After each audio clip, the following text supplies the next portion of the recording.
do Senhor, irmãos. Amém. Bacana. Confesso que hoje eu estou mais trêmulo do que nos dias que vou pregar para a igreja. Fico mais, assim, mas está bacana demais, sabe? Está lindo, parabéns. E quero agradecer ao casal que cantou aqui. Que bacana, né? Eu nunca vi ninguém cantar a música do João Alexandre, primeira vez. Que bacana, viu? Lindo. Presenteou a gente aqui com a música bonita, né? Então, Deus abençoe vocês, tá? E muito obrigado por vocês cantarem essa música aqui pra gente. Então, assim, é uma alegria muito grande. Peço perdão aos irmãos por estar de terno e gravata hoje, porque não era meu propósito. Não deu tempo de trocar a roupa hoje. Então, mal passei em casa e a gente pegou o carro e saiu. E ainda chegamos aqui um pouco tarde. Mas estamos aqui na glória do nosso Deus. Vamos meditar alguns minutos breves sobre a palavra de Deus com relação ao encontro de hoje. Parabéns também a todos os irmãos, irmãs, Dia dos Namorados, né? Que o Senhor possa abençoar grandemente cada casal e cada família aqui representada. Tem alguém que ainda não é casado ou todos já são namorados casados? Você tem alguém aqui ainda não casado? Não, todos são namorados casados. Bom.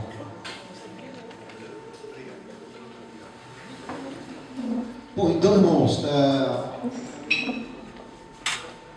quando a gente fala desse assunto, a gente, na sociedade atual, a gente tem cada vez mais dificuldade para falar de assunto casal, família, né? Cada dia que passa vai se tornando mais difícil falar desse assunto, porque os bombardeios são imensos, as provocações, por que não dizer as tentativas de acabar mesmo, né? Com a família, com a instituição que o Senhor criou. A gente vai ler, vamos passar alguns minutos aqui e vamos tentar focar na Bíblia, né, esse assunto, nesse breve comentário que estaremos fazendo aqui, tentar focar nas Escrituras. Primeiro texto que eu queria que pegássemos juntos é Romanos, capítulo 12.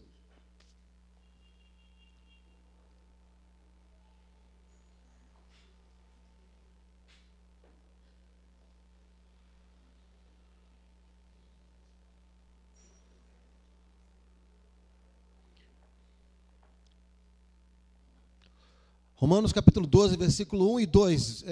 Rogo-vos, pois, irmãos, pela compaixão de Deus, que apresenteis o vosso corpo em sacrifício vivo, santo e agradável a Deus, que é o vosso culto racional. E não vos conformeis com este mundo, mas transformai-vos pela renovação do vosso entendimento, para que experimenteis qual seja a boa, agradável e perfeita vontade de Deus.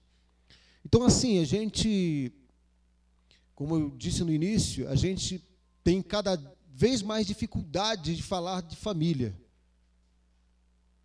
Segundo a Bíblia, de acordo com a Bíblia, as afrontas que essa sociedade propõe o fim mesmo, né? Propõe a degradação da família, a degradação total dessa instituição divina. Então a gente já começa, quando a gente olha para a Bíblia, ou seja, assim, tipo, não tem meio termo. Ou a gente olha e ama a Bíblia e segue a Bíblia, ou a gente abandona a Bíblia. Não dá para ter meio termo, né, com relação a isso, porque a palavra do Senhor ela é taxativa com relação à família, com relação aos valores da família, com relação a tudo isso. Então, assim, quando a gente fala assim, eu sou crente, então vamos abraçar a Bíblia. né? Porque senão não dá para a gente ficar no meio do caminho. Vamos abraçar a palavra de Deus, né? E quando a gente abraça a Bíblia, a gente encontra a orientação de Paulo: olha, cuidado, não vos conformeis com esse mundo, mas eu quero que vocês se transformem pela renovação do vosso entendimento. Essa renovação, ela é constante, ela se dá à medida que nós nos aproximamos de Deus. E uma coisa maravilhosa que o Evangelho proporciona é que, enquanto o nosso corpo físico ele tende a se desgastar, à medida que nos aproximamos de Deus, o nosso homem interior ele é renovado, ele é transformado, ele vai se tornando cada vez mais novo, até chegar na presença de Deus em definitivo. Então, assim, a gente tem conviver com essas duas coisas, né? Isso, claro, que sem dúvida nenhuma, isso propõe a nós um confronto. Isso não nos põe em situação de conflito, às vezes. Isso nos tira de uma região de conforto e nos deixa numa região conflituosa, porque amamos a Bíblia, respeitamos os valores da família estabelecidos por Deus. Então, muitas vezes, nós nos vemos em uma situação conflituosa e que temos que dizer de que lado estamos. De vez em quando a gente tenta ficar quieto e tal, não se envolver, mas vez por outra nós acabamos tendo que dizer de que lado estamos e o que amamos, o que seguimos, o que gostamos. Amamos a Deus, amamos a sua palavra, então amamos a família que Ele criou, não é? E assim a gente vai seguindo. O grupo mais importante da igreja, da escola, do Estado, da sociedade é a família. É o grupo mais importante. Costumo dizer que quando um bebê nasce, a primeira vez que ele abre os olhos, ele vê a mãe. Ele já nasce protegido dentro de uma família. E é até uma coisa meio que fenomenal, porque os valores de carinho, de respeito, de proteção, todos esses valores nós aprendemos automaticamente dentro da família.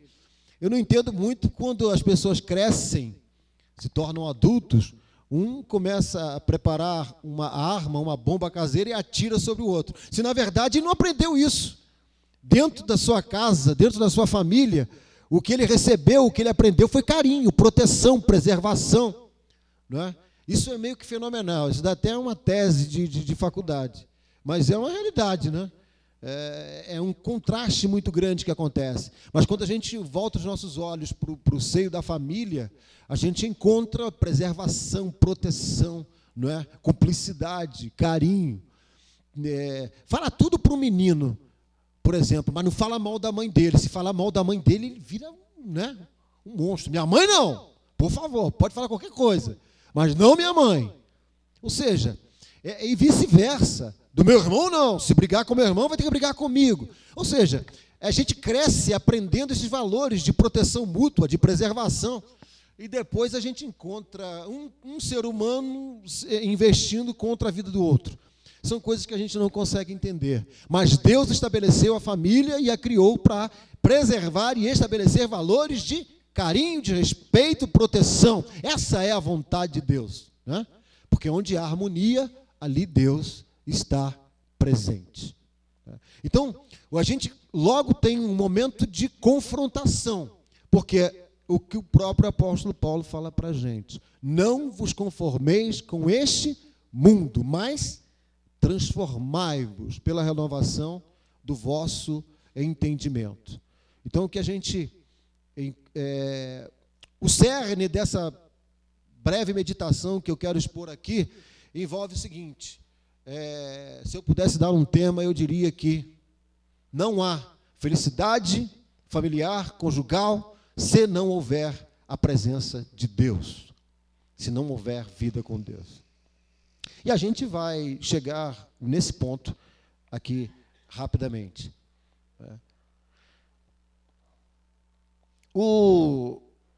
A inscrição paulina que nós acabamos de ler fala exatamente disso, né? Vamos ler 2 Coríntios também, capítulo 10.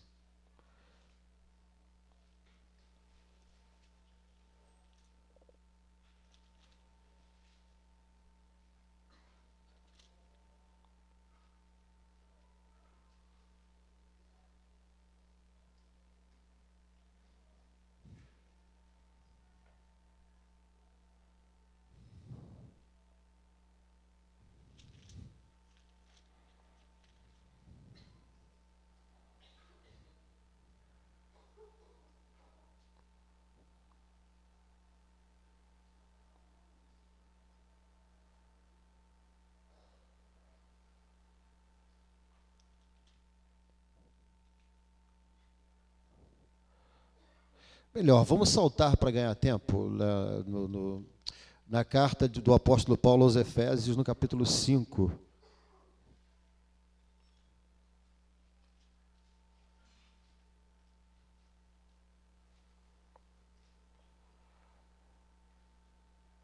Versículo 18.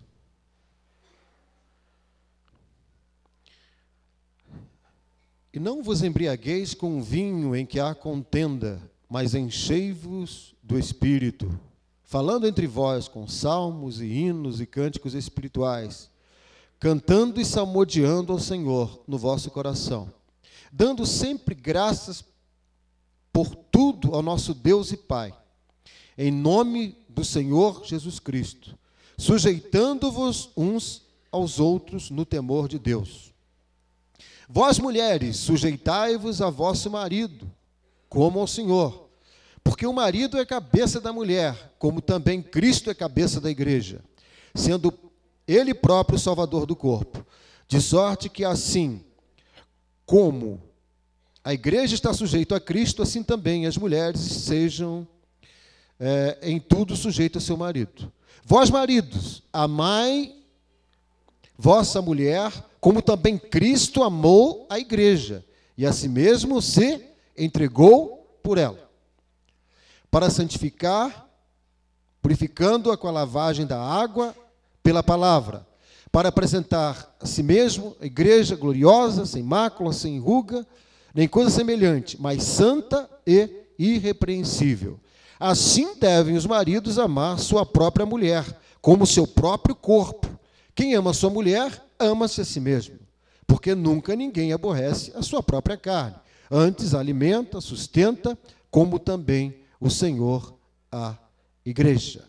Porque somos membros do seu corpo. Por isso deixará o homem seu pai, sua mãe, e se unirá à sua mulher, e serão dois numa carne. Grande é esse mistério, digo, porém, a respeito de Cristo e da igreja. Amém. Somente até aqui. Esse é o texto clássico quando fala do assunto família, casamento. O texto bíblico clássico, né, que fala sobre o assunto. E a gente, quando fala disso, eu acho que na Bíblia em português tem uma separação aqui que não foi isso bem que Paulo fez lá no original, que os autores das Bíblias em português separaram o texto colocando um título, né? Os deveres domésticos. Então quebrou um pouco a sequência do texto. Mas, na verdade, o apóstolo já vinha falando desse assunto lá de cima. Entra mais diretamente com relação à família, mas ele já vinha tratando desse assunto, né? E parece que ficou meio que quebrou a sequência, mas o assunto é o mesmo. O assunto é o mesmo, né? Essa relação horizontal, relação que ela começa aqui falando, seja na escola, no trabalho, onde for, e depois vem diretamente falando no ambiente familiar. Mas a relação horizontal, ela é salientada aqui pelo apóstolo Paulo. A gente começa, então, vamos começar a ficar claro que não há possibilidade de nenhum relacionamento bem-sucedido sem a presença e a busca de Deus. Porque Paulo explica exatamente isso aqui, né? Que sujeitai-vos uns aos outros. Antes de falar para a mulher sujeitar ao marido, Paulo já fala assim, sujeitai-vos uns aos outros. O que a gente entende por sujeitar? Sujeitar é eu entender, achar que o Célio é mais importante do que eu quando eu chego perto dele. Isso eu estou me sujeitando. Isso é sujeitar, né? Quando eu chego perto de você, Renato, eu acho você mais importante que eu. Sabe? Aí já começa de novo aquela velha história da gente não ter que se conformar com esse mundo. Porque as pessoas buscam aqui exatamente o contrário.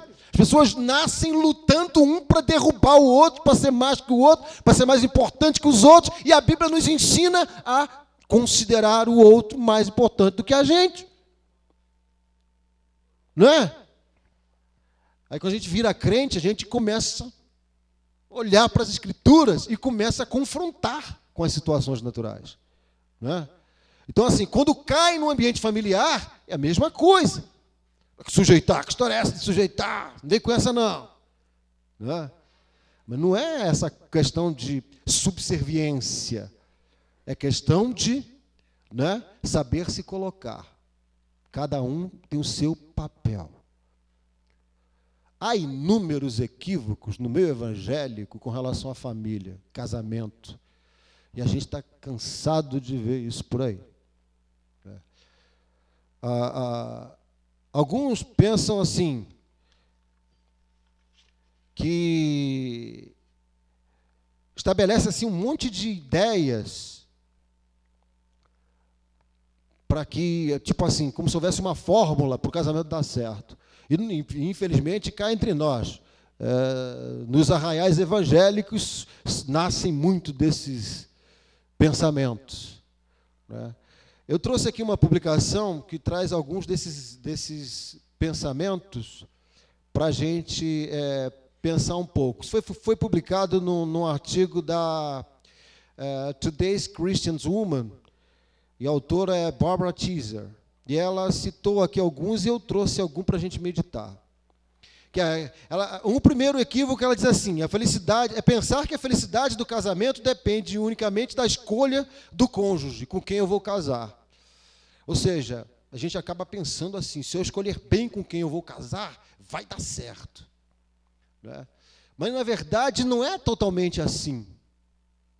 Porque na hora que eu digo isso, eu eximo completamente a mim da responsabilidade do sucesso do meu casamento e coloco sobre a escolha que eu fiz.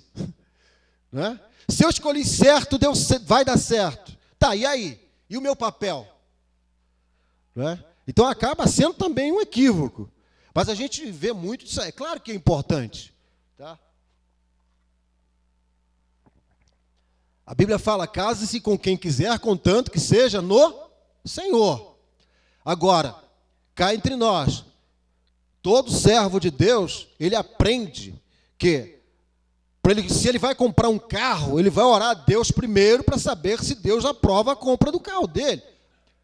Não é? Você vai comprar uma casa, um terreno, se ele vai mudar de residência, ele vai buscar a Deus, a direção de Deus para aquilo que ele vai fazer. Agora, imagine só, se com relação ao casamento, a escolha da pessoa com quem ele vai passar o resto da vida, se ele não vai submeter isso à vontade de Deus. Imaginem só. Quantas coisas têm dado errado porque as pessoas não submetem a Deus. Primeiro decidem, primeiro escolhem, primeiro tomam a decisão e depois vão orar. E ainda vão dizer que está na prova. Né? Mas não orou o Senhor, não submeteu a Deus a sua decisão primeiro. Né? Então, depois tem dificuldade.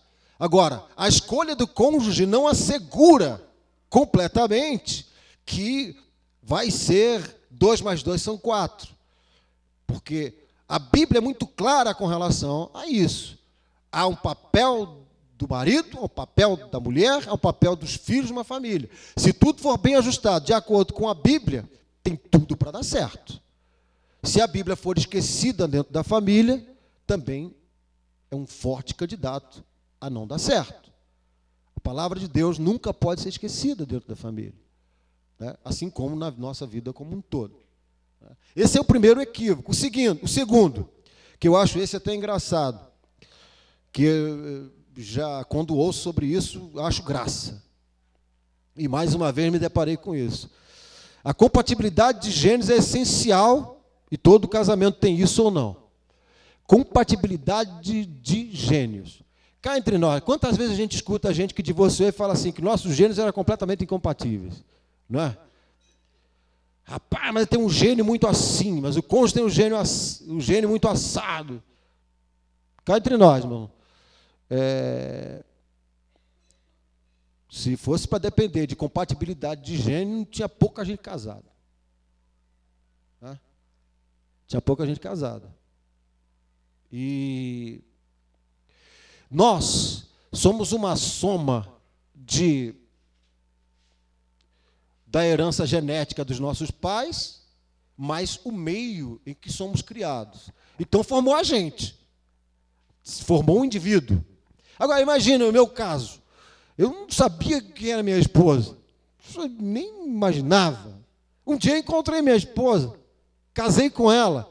E daí, como é que eu vou assegurar que é compatível o gênio dela com o meu? Não é? Não existe isso. Não existe isso. Não é? Porque incompatibilidade de gênio não é motivo, biblicamente, para ninguém se divorciar. Está correto ou não?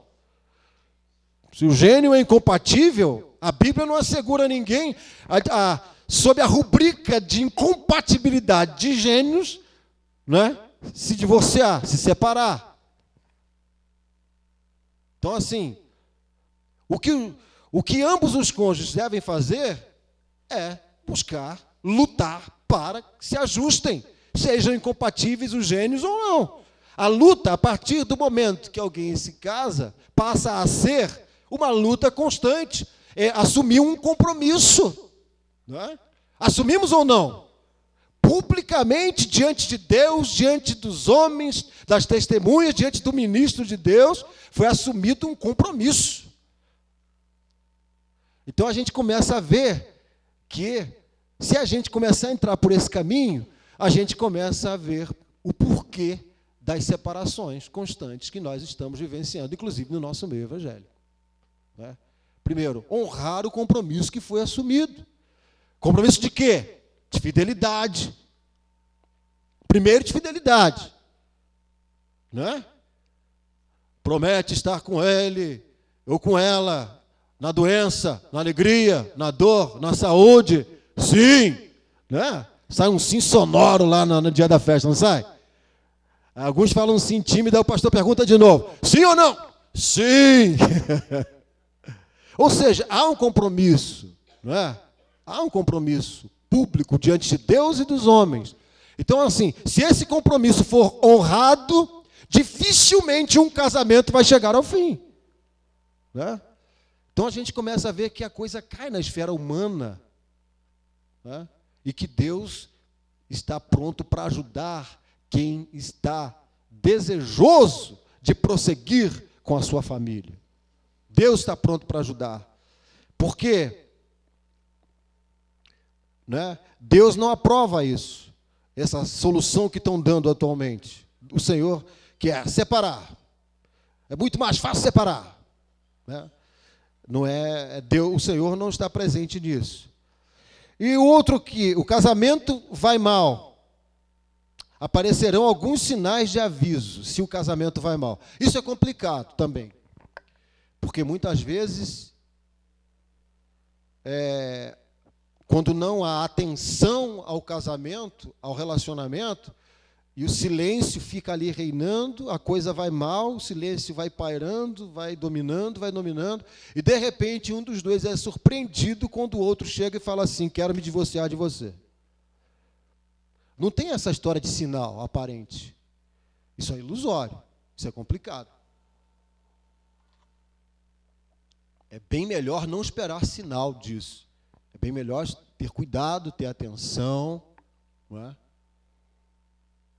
Buscar aquilo que é o dever de cada um dentro do casamento. São responsabilidades e direitos. São benefícios, são deveres. Então, assim, essa história aqui, muitas vezes, muitos casais têm um dos cônjuges completamente surpreendido com a notícia de que o outro pediu para divorciar. Não está nem pensando nisso, mas vai tocando a vida, vai deixando para lá. Né? Joga uma planta ali naquele canto ali e deixa ela lá. Esquece dela. O que vai acontecer com ela? Vai morrer. A vida em família, qualquer relacionamento também, depende totalmente disso. Esse é um outro equívoco, né, que é esperar sinais aparentes. O outro equívoco também é que todo mundo fala assim, não, precisa ter uma... Primeira coisa que tem que haver é comunicação. É verdadeiro isso, comunicação, é importante. Né? Mas de vez em quando a gente vê casos de casais que se comunicam extremamente, mas tanto intensamente na comunicação e também chegam às raias da separação. Então, aliás, então o que a gente entende com isso? Que não é só a questão da comunicação extrema, mas a qualidade na comunicação. Tá? Porque são dois seres completamente diferentes. Tá? Essa história do deixará o seu pai e sua mãe, que eu acho legal, que a Bíblia fala, sabe? Porque a gente é muito diferente. A gente é diferente. Eu não sou igual a minha mulher, de jeito nenhum. Basta dizer que não tem ninguém igual ao outro aqui. Né? Então, assim, a gente é diferente, a gente é indivíduo. Então, e cá entre nós, só Deus mesmo para fazer isso. Porque se não fosse Deus, não dava certo, não. Juntar dois cabras, um lado não sei de onde, o outro lado junta assim, fala assim, vocês vão morar juntos, debaixo do mesmo teto. Vão se respeitar, vão se amar, vão constituir uma família. Isso daria certo na cabeça de ninguém se dá certo. Só dá certo porque é um projeto de Deus. Senão isso não dava certo, não. Né? Quem viveu de um jeito, vem de uma família que aprendeu totalmente diferente, recebendo formação e tudo diferente do outro. Aí se ajunta os dois, ó, agora é uma família. Complicado, né? Mas Deus que estabeleceu isso, e é Ele que faz com que isso dê certo. É Deus que faz com que isso funcione. Ninguém pode fazer isso se não for Deus. Ninguém. Ah, não imagina que a educação, fulano é muito educado, vai dar certo. Dá certo não, não tem. Educação não é suficiente para fazer com que dois seres tão diferentes individualmente vivam juntos, convivam juntos. A convivência é um mistério. Tem gente que tem dificuldade para conviver. Por que as pessoas vão para o boteco e começam a beber para se sentir mais soltas na frente dos outros? Porque não conseguem conviver. Né? O indivíduo sozinho é uma coisa, na hora que ele se casa, ambos, os dois serão uma só carne. Né? Vão compartilhar alegrias, vão compartilhar tristeza, compartilhar saúde, compartilhar doença. Vão compartilhar tristeza, vão compartilhar alegrias. Então, assim, é um negócio complexo, mas isso só dá certo porque foi Deus quem projetou isso, a família. Né? E aí dá certo. Se Deus estiver no meio, vai dar certo, porque foi Ele que estabeleceu isso daí. Né? Amém? Há outros equívocos também que a gente precisa falar aqui. Agora vamos falar dos nossos arraiais evangélicos mais especificamente. Que há igrejas no momento, nós que estamos atravessando, que eles têm aquela coisa de teologias um tanto não tão bíblicas. E acontece muito isso, né? Tipo assim, traz para cá, culto de oração, culto de libertação, aí ora, faz aquela oração e tal. Claro que isso é bom, né? Ninguém está contra. Mas nenhum tipo de libertação, ou oração, ou qualquer coisa assim, substitui a orientação bíblica a que cada um cumpra o seu papel dentro da família. Não adianta esquecer da Bíblia, esquecer de Deus, e depois tem uma campanha na igreja fulana de tal, eu vou lá, que eles vão orar por mim e o meu casamento vai ser uma bênção. Desculpe, mas se isso resolvesse, não tinha na Bíblia esse capítulo que a gente leu aqui. Deus não tinha feito com que isso existisse. Maridos, amai sua esposa, como Cristo amou a igreja. E aí é pesado, porque o que Cristo fez pela igreja? Morreu por ela. Né? A instrução bíblica, mulheres, sujeitai-vos aos vossos maridos. Né?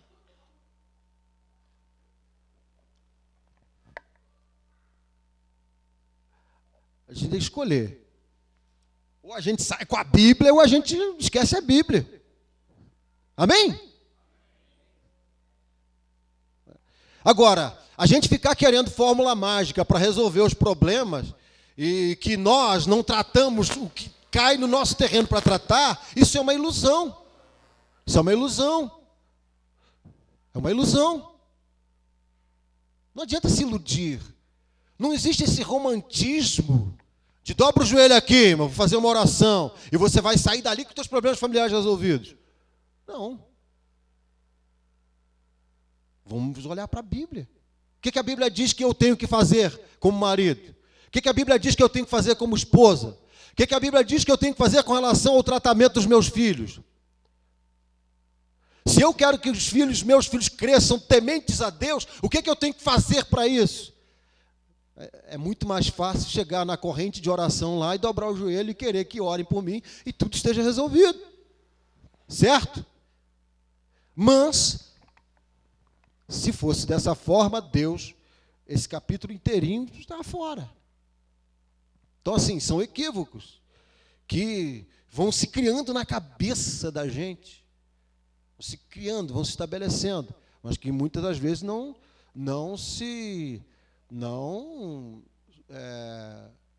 suportam uma investigação bíblica superficial até. Não adianta eu ungir o retrato da minha esposa, vou pegar o retrato dela e vou ungir. Que isso vai fazer com que a gente tenha uma vida. Não adianta isso, não. Se eu não entender o meu papel, se ela não entender o dela, posso ungir, posso estragar até a foto dela com óleo, encher de óleo, até estragar, que não vai resolver, não é? Então, assim, existe a palavra de Deus, ela tem instrução para tudo. A Bíblia é completa, né? Quando a gente submete a nossa vida à palavra do Senhor, irmão, vai ser uma bênção, vai dar certo quando a gente chama a Deus para estar presente. Quando a gente exclui Deus de qualquer projeto, inclusive da família, a tendência é não dar certo. Não dá certo, né? Às vezes a gente pensa assim, o outro equívoco, o fulano é muito crente, é muito temente a Deus, vai dar certo. Aí ele casa com uma pessoa que não é do mesmo nível que ele. Ao invés de ser uma bênção, vai ser um problema. Porque ele vai perceber que é difícil demais trazer para dentro da família os preceitos bíblicos, que muitas vezes são rejeitados. Isso é preciso buscar muito a Deus com relação a isso, né? Às vezes, muito crente quer buscar o Senhor e não consegue trazer os princípios divinos para dentro de casa, que luta quando acontece isso dentro das famílias. Vocês devem conhecer casos assim. É uma luta. Alguém quer buscar a Deus e o outro alguém não quer. Alguém quer estabelecer aquilo que é de Deus, o outro já não quer. De vez em quando a gente encontra famílias completamente desafinadas, casais desafinados, famílias desajustadas. E é a porta aberta para a ruína, né? É a porta aberta para a ruína isso. Então, assim, esse é outro ponto, né?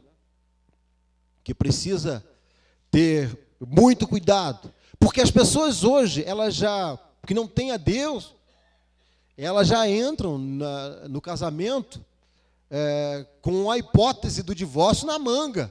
Se não der certo, vou embora. Já é solução. As pessoas já têm como solução divorciar. Quer ver? O que é que Deus acha do divórcio? Malaquias 2,16. Quem falou odeia aí? Está certo. Apesar das traduções em português não falarem tão corretamente assim, né?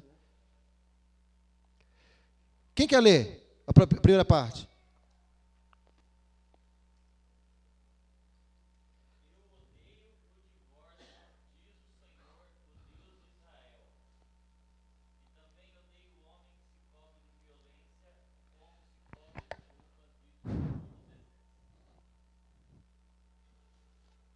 O que a gente começou falando aqui?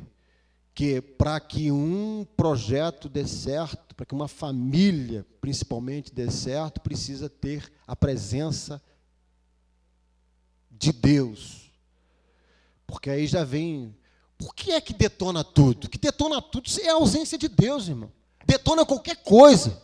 Não tem família que resista à ausência de Deus. Por quê? Que Jonathan leu ali, o homem que se cobre de violência como se põe a roupa.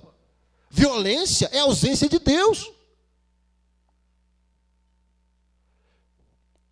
Aí ele fala de uma coisa espiritual assim, os irmãos falam assim, que esse irmão está louco, vem falar em cheios do Espírito Santo no encontro de casais. Não é loucura não, irmão, é verdade. Um homem cheio do Espírito Santo, ele nunca é violento com a sua esposa nem com seus filhos.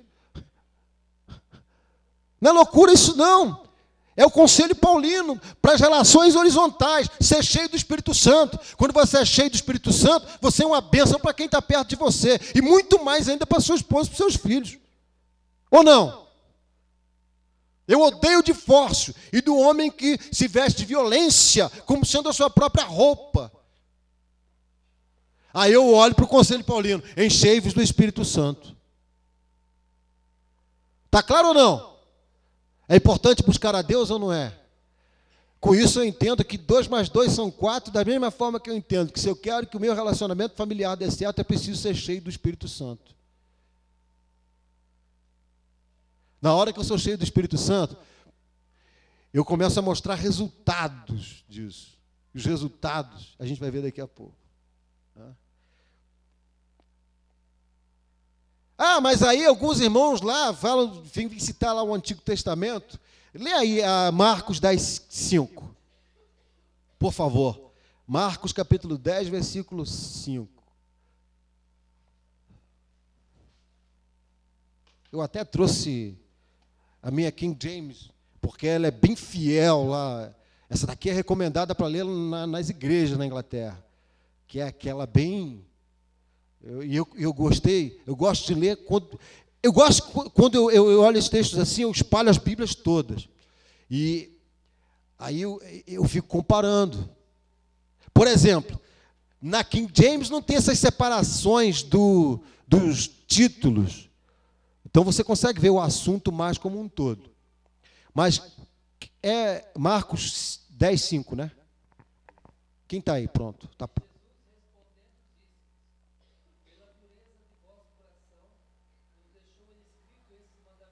Pronto, aí. Entenderam alguma coisa disso? A incompatibilidade de gênero é dureza de coração. Dureza de coração. Pela dureza do vosso coração, os camaradas logo reivindicaram lá o tempo de Moisés, né? O Senhor respondeu para eles, foi isso por causa da dureza do coração. Quem separa casal é dureza de coração, irmão. É quando um pisa no quadrado aqui e o outro pisa lá e fala assim, eu não vou para lá nem 1 milímetro, e o outro também, eu também não vou para lá nem 1 milímetro. Isso é o quê? Dureza de coração. Eu não vou ceder nem 1 centímetro para lá. E o outro fala assim, eu também daqui não me movo. Dureza de coração. Está na Bíblia isso. Se não houver dureza de coração, que é o quê? O fruto do Espírito, resultado do Espírito, não tem dureza de coração. Está sempre disposto a quê? A lutar pela preservação, pela conservação, pelo interesse do outro, do cônjuge. Então, não é que não vai andar, poxa, mas aí o pensamento é o quê? Se você andar meio passo, eu andar meio passo, a gente resolve o problema. Não tem dureza de coração e o casamento continua. Agora, quando tem dureza de coração, acabou. Tem cada marmanjo colega nosso que eu admiti, o cara metidão, sabe como é que é? Todo pousudão e fala assim, não, da minha opinião eu não abro mão, da minha posição eu não negocio. Quem não negocia não pode se casar. Fica solteiro. Melhor ficar solteiro. Quem não está disposto a ceder um pouco da sua posição, fica solteiro. Se é solteiro, você faz o que quer. Né? Sim. Ainda bem que aqui não é um lugar que tem que dar dinheiro. Está entendendo bem? Então, assim, a palavra de Deus é clara com relação a isso. Isso foi dito por causa da dureza do coração de vocês, o Senhor falou. Vocês são de coração duro. Eu entendo com isso, com essa palavra do Senhor, que divórcio é resultado de coração duro. Se não houver coração duro, não tem divórcio. Tem negociação, tem aproximação, tem gente lutando para se aproximar, tem gente cedendo um pouquinho aqui, cedendo um pouquinho ali. E isso acontece, o quê? A preservação do casamento e o nome do Senhor é glorificado. Amém? Está claro isso? Aqui está escrito. Que versão é essa que você leu? Eu odeio o divórcio? NVI. Né? É o que está no inglês, né? I hate. Eu odeio. Nas nossas versões vem eu aborreço. A maioria das Bíblias portuguesas não ajuda muito a compreensão. Eu aborreço, aí fica pensando, meu Deus do céu, que é isso? Não é? Então, as mais tradicionais trazem o aborreço. Tá? Aí é legal colocar várias Bíblias juntas nessas horas, nesses textos, para você ter uma compreensão legal. Então, assim, divórcio para crente é coisa de coração duro. E Deus não aprova isso, pelo contrário, Deus odeia. Amém? Ó que amém magrinho que saiu. Irmãos, a palavra é essa, não vos conformeis com esse mundo. É solução para o mundo, não é solução para a gente. A Bíblia não mostra divórcio como solução nenhuma para casamento de crente. Muito pelo contrário, a Bíblia coloca o divórcio como resultado de coração endurecido. Coração duro. E o Senhor Jesus falou na lata deles. Foi por causa do coração duro de vocês que Ele deixou esse mandamento. Senão Ele não tinha deixado, não. Amém? Glória a Deus. Aleluia. Aqui é a igreja ou não é? Então, Satanás aqui não tem lugar, não. Não vai vir com historinha para cá, né? Vem com essas histórias que inventa aí que as coisas se resolvem como eles querem resolver. Aqui não. Aqui não. Aqui a palavra de Deus é que manda. Que a Bíblia é soberana. A palavra de Deus é soberana. Não é? Divórcio é coisa de coração duro. Foi por isso que teve essa desculpa lá. Mas Deus não aprova isso. Pelo contrário, em Malaquias está escrito: eu odeio isso. Deus odeia isso. Não é? E Deus ama a união, a família. Deus se manifesta na família. Né? Deus trabalha no meio da família. Então, estejamos atentos à palavra de Deus e atentos para não aceitar as propostas desse mundo. Para terminar, por que é que a gente estava falando aqui, repetindo toda hora, que se é cheio de Deus, dá certo o relacionamento. Se é vazio de Deus, tem tudo para não dar certo. Por quê? Porque as complexidades envolvidas são grandes. Primeiro, aquilo que a gente já falou várias vezes, são duas pessoas completamente diferentes uma da outra e resolveram se casar e ficar juntas para o resto da vida. É complicado? É complicado ou não é? É complicado. Eu costumo dizer toda hora que se não fosse uma coisa de Deus, casamento é um negócio que não ia dar certo nunca. Né? Nunca. Mas é de Deus, então dá certo. E por quê? Porque a inscrição paulina fala de uma coisa chamada fruto do Espírito. Primeiro ele fala assim: enchei-vos do Espírito. Ser cheio do Espírito. Por quê? Desculpe, mas não existe nenhuma forma eficaz de tratar o ser humano com todas as suas mazelas e defeitos que, cá entre nós, todos nós somos compostos de qualidades e defeitos. É ou não é? Tem alguém aqui que é só cheio de qualidade só? Só tem qualidade? Eu quero conhecer um cara desse. Tem alguém aqui que é só defeito também? Não. Nós somos um misto de qualidades e defeitos. E muitas vezes diferentes uns dos outros, claro, e na maioria das vezes. Mas somos um misto de qualidades e defeitos. E cá entre nós, irmão, não existe terapia capaz, eficaz de tratar as nossas mazelas e os nossos defeitos a ponto de nós nos tornarmos aptos a viver junto com alguém. O que eu estava falando? Convivência é um negócio complexo. Tem gente que enche a cara de álcool para tentar conviver com os outros.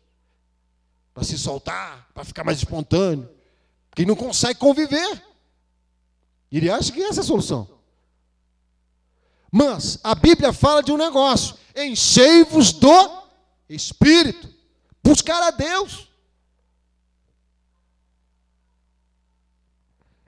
E quem de nós não tem aquela área da nossa vida que precisa ser mais trabalhada com mais atenção do que outro? Quem de nós não tem? Não é igual, mas tem. Temos ou não temos? Uma área da vida que precisa ser trabalhada pelo Espírito Santo, para que a nossa união, o nosso casamento vá melhor, para que lá no meu trabalho eu vá melhor, na minha escola eu renda mais. Alguma área da nossa vida precisa ser submetida com muito mais atenção ao Espírito Santo para que as coisas melhores. Porque, irmão, cristianismo, religião só é boa quando ela é vista na horizontal. Eu fico meio frustrado quando eu vejo crentes que sobem montes, que vão para a vigília. Eu acho isso maravilhoso, porque eu já fiz muito isso quando era jovem. Mas ele se preocupa com relacionamento vertical. E na hora do horizontal é péssimo. Não trata as pessoas bem, ninguém se sente bem perto dele, mas ele vive na vigília e na oração. Não é que vigília e oração faz ninguém ficar assim. Não, muito pelo contrário. Quanto mais você busca a Deus, o ideal seria que melhorasse nos relacionamentos. Mas muitas das vezes isso não acontece. Uma vez um irmão, um amigo meu, quando eu era jovem, falou para mim: irmão Luiz, eu quero buscar a Deus. Ele falou assim, para eu balançar a Bíblia aqui assim, ó, e o demônio cair lá embaixo. Eu falei, ótimo, mas será que é isso daí que é... Será que isso daí vai trazer o resultado que precisa? Nos relacionamentos? Na família? Ou a gente vai criar aquele baita crente espiritual com a gravata largona assim, com a Bíblia, parece um travesseiro, mas que quando ele entra dentro de casa, os filhos correm tudo porque já veio o papai. Tem isso ou não tem? Espiritualzaço. Mas todo mundo corre dele. Diz quando a gente vê gente aí que é espiritual, consagrado demais, mas dá cada... Né? Até na sombra.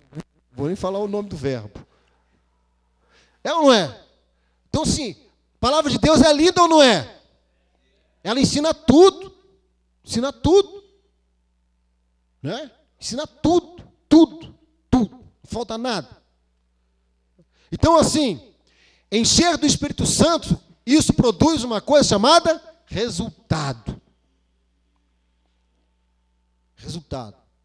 Né? E o resultado é traduzido na Bíblia como fruto. Fruto é resultado. Quem não tem fruto não tem resultado. A árvore pode ser bonitona, a folha pode ser verde, pode fazer uma sombra bonita, mas se ela não tiver fruto, ela não tem resultado. Amém? Na hora que o proprietário vai lá buscar o fruto, precisa achar resultado. Amém, irmão? Glória a Deus. Né, Dele? Precisa achar uma coisa chamada resultado. E o fruto do Espírito, resultado do Espírito é esse aqui, ó. Primeiro, fruto do Espírito é amor. Exatamente o que Deus odeia, o homem que se enche de violência. Quem é cheio do Espírito Santo é cheio de amor e não de violência. Eu odeio o divórcio e homens que se vestem de violência. Mas aquele que busca ser cheio do Espírito Santo, ele é cheio de amor. Primeiro, resultado. Segundo resultado, alegria. Feliz. Alegre. Essa alegria que é fruto do Espírito, ela não depende do saldo na conta bancária. Né? Essa alegria aqui que é fruto do Espírito, ela não depende se tudo está às mil maravilhas. Mas já notou que tem gente que é cheia do Espírito Santo, que numa hora que está maior tristeza, maior consternação, aquela coisa ruim, uma má notícia, quando chega alguém cheio do Espírito Santo, ué, fica aqui, não vai embora não. Quando você chegou aqui, o ambiente estava péssimo. E quando você chegou, melhorou muito. Não vai embora não, fica aqui com a gente. É gente cheia do Espírito Santo. Enchei-vos do Espírito, porque o Espírito produz resultado. Esse resultado é fruto. O fruto se desdobra nessas características. Então, quando isso acontece, vai dar certo em casa, você vai dar certo lá no seu trabalho, vai dar certo lá na escola, vai dar certo onde você estiver. Dá certo onde você estiver. Porque o fruto do Espírito, o fruto produz resultado. Amém? Paz. Vou nem comentar a paz que não precisa. Paciência. Agora vem um negócio legal que precisa muito no meio dos casais. Paciência. É ou não é? Aí todo mundo ri, né? Paciência. Tem hora que a gente fala assim, meu Deus do céu, minha paciência está se acabando. Tem que buscar mais a Deus. É ou não é? A pessoa com quem você vive, ela é diferente de você. Ela tem sentimentos às vezes diferentes. Ela tem ótica diferente sobre as coisas. Né? Então assim, a Bíblia fala que um fruto, um resultado do Espírito é uma coisa chamada paciência. Aquela namorada bonitinha lá, que você deixava na casa do pai dela e ia embora para casa, é fácil. Agora ela não vai para casa, não. Agora ela está lá. Ela está lá perto de você. A manjão também lá, que você achava ele bonitão pra caramba. Não vai embora mais. Acabou, cara. Não vai embora mais para casa. Né? É uma coisa chamada, o fruto do Espírito é uma coisa chamada paciência. Paciência faz com que, né, toleremos, né? E o pessoal fala que a mulher fala menos só em fevereiro. Né? A Bíblia manda ter o quê? Paciência. E os cabas chatos também demais, não é? Tem uns caras chatos. As irmãs sofrem muito, né? Sujeito chato, rapaz. Mas ser cheio de quê? Cheio do Espírito. Porque o fruto do Espírito é paciência, amabilidade, bondade, fidelidade, mansidão, domínio. Tem cara brabo, né? Tem gente que é bravo demais. Precisa buscar o Espírito Santo. Nenhum relacionamento dá certo com gente brava. E não é isso que a Bíblia fala, né? Jesus falou o quê? Aprendei de mim que sou brabo feito uma serpente. Foi isso que ele falou? Não. Aprendei de mim que sou manso e humilde de... Já notaram que não adianta... Lendo esses textos da Bíblia, a gente pode inferir que não adianta, irmão, campanha de oração, não. Não é unção no retrato que vai resolver isso. Mas nós temos que buscar o Espírito Santo para que essas qualidades estejam presentes dentro da nossa vida. Senão, vou ficar ungindo o retrato a vida inteira e não vai resolver nada. Certo isso? Entendido? É?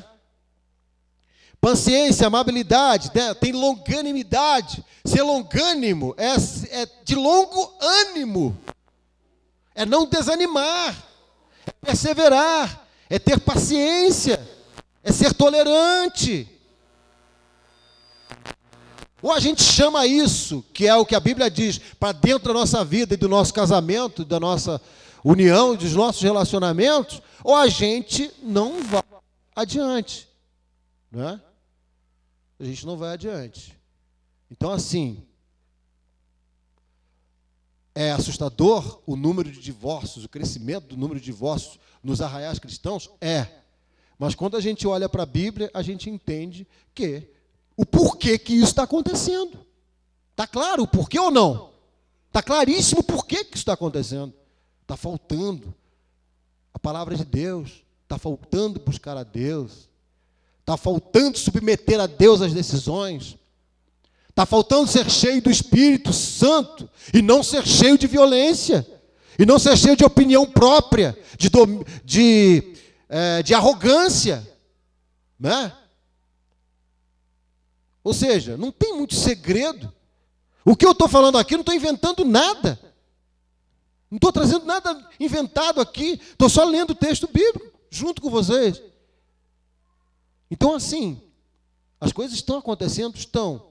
E os motivos são claros. É fácil para diagnosticar. Né? Se nós buscarmos a Deus, irmão, se a gente se encher do Espírito Santo, a gente vai tolerar a nossa esposa vai tolerar a gente, e a gente, cheio do Espírito Santo, vai seguir junto com Jesus até o dia que Ele voltar para buscar a sua igreja. Né?